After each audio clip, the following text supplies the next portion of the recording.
بسم اللہ الرحمن الرحیم۔ السلام علیکم۔ وہ دریائے نیل جس کا پانی ٹھاٹھے مارتا تھا اور مصر کے کھیتوں کو سیراب کرتا تھا، وہ دریا خشک ہو چکا تھا۔ مصر کے لوگ یہ دیکھ کر پریشان ہو گئے۔ ایسا پہلی بار نہیں ہوا تھا، ہر سال دریائے نیل خشک ہو جاتا۔ مصر کے لوگوں کا کہنا تھا کہ دریائے نیل ہر سال انسانی قربانی مانگتا ہے۔ جب وہ یہ قربانی دے دیتے ہیں تو دریائے نیل پھر سے ٹھاٹھے مارنے لگتا ہے اور لوگ خوش ہو جاتے ہیں۔ ان کی کھیتیاں پھر لہلانے لگتی ہے۔ اب ایک بار پھر دریائے نیل خشک ہو چکا تھا، لوگوں کے چہرے پریشانی سے مرجھا گئے تھے۔ دریا اس بار پھر ایک انسان کی قربانی مانگ رہا تھا، وہ سب مجبور تھے۔ انہی دنوں حضرت عمر بن عاص رضی اللہ تعالیٰ عنہ نے مصر فتح کیا تھا۔ مصر میں فوجی موجود تھے۔ امیر المومنین حضرت عمر فاروق رضی اللہ تعالیٰ عنہ نے حضرت عمر بن عاص رضی اللہ تعالیٰ عنہ کو گورنر مقرر کیا تھا اور اس کے چند دن بعد ہی دریائے نیل خشک ہو گیا۔ لوگوں کی پریشانی دیکھنے کے قابل تھی۔ لوگ دریائے نیل میں انسانی قربانی کی تیاریاں کرنے لگے۔ اب لوگ خوش تھے کہ دریا انسان کی قربانی کے بعد پھر بہنا شروع کر دے گا اور خوشحالی ہوگی۔ آخر وہ دن بھی آ گیا جس دن ایک انسان کی قربانی دریائے نیل کو بہن چڑھ جانا تھا۔ لوگ صبح تیار ہو کر باہر نکل آئے جیسے عید کا سماں ہو۔ ہر شخص کے چہرے پر خوشی جھلک رہی تھی۔ حضرت عمر بن عاص رضی اللہ تعالیٰ عنہ دریائے نیل کو خشک ہونے کی وجہ سے سخت پریشان تھے۔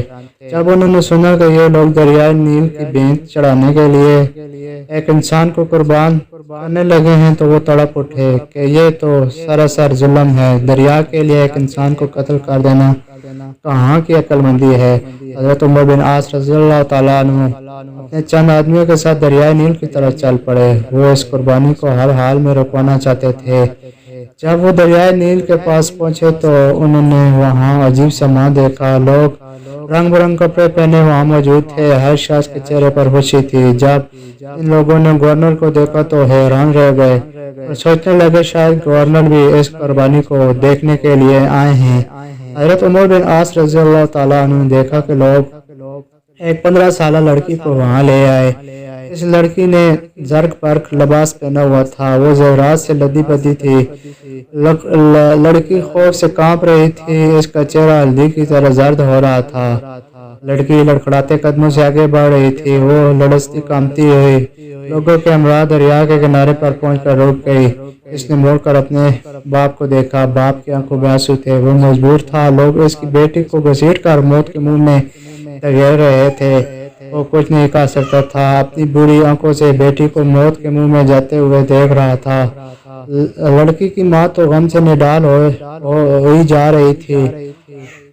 لڑکی ہاتھ چھڑا کر اپنے باپ کی طرف دوڑی۔ لوگ اس کے پیچھے بھاگ کھڑے ہوئے اور لڑکی کو لے کر پھر دریا کے کنارے پر لے آئے۔ لڑکی رو کر التجا کرتی خدا کے لیے مجھے چھوڑ دو، میں مرنا نہیں چاہتی۔ لوگوں نے اسے مضبوطی سے پکڑ لیا۔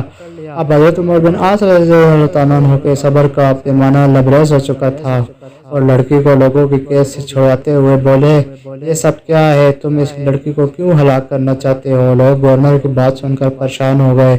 لڑکی بھاگ کر اپنے باپ کے پاس چلی گئی۔ لڑکی کی ماں نے آگے بڑھ کر اسے اپنے ساتھ لپیٹ لیا۔ لڑکی سسکیاں لے کر رو رہی تھی اور ماں چپ کرانے کی کوشش کرتے ہوئے خود بھی رو رہی تھی۔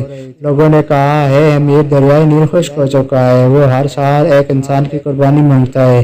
یہ سن کر حضرت عمر بن عاص رضی اللہ تعالیٰ عنہ نے غواری سے لوگوں کی طرف دیکھا اور پوچھا کیا ہر سال یہ دریا اس طرح خشک ہو جاتا ہے؟ لوگوں نے جواب دیا ہاں، ہر سال دریائے نیل اسی طرح خشک ہو جاتا ہے اور یہ دریا جب خشک ہوتا ہے تو ہم ایک انسانی جان کی قربانی دیتے ہیں۔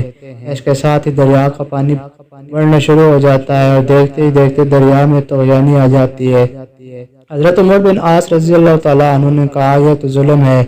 لوگوں نے کہا اے امیر، ہم ہر سال چاند کی 11 تاریخ کو ایک نوجوان لڑکی کا انتخاب کر کے اس کے والدین کو رضامندی سے اس لڑکی کو زیورات اور خوبصورت لباس پہنا کر دریائے نیل کی بھینٹ چڑھا دیتے ہیں، پھر دریا کا پانی بڑھنا شروع ہو جاتا ہے۔ یہ سن کر حضرت عمر بن عاص رضی اللہ تعالیٰ نے کہا کہ اسلام ان باتوں کو پسند نہیں کرتا۔ تم ہر سال ایک انسان کو قتل کر دیتے ہو، دریا کی بھینٹ چڑھا دیتے ہو، یہ تو سراسر ظلم ہے۔ اسلام ان فضول باتوں کو مٹانے کے لیے آیا ہے، آئندہ تم ایسا نہیں کرو گے۔ یہ سن کر لوگ بولے دریا تو پھر خشک ہو جائے گا، ہماری کھیتیاں برباد ہو جائیں گی، ہم بھوک سے مر جائیں گے۔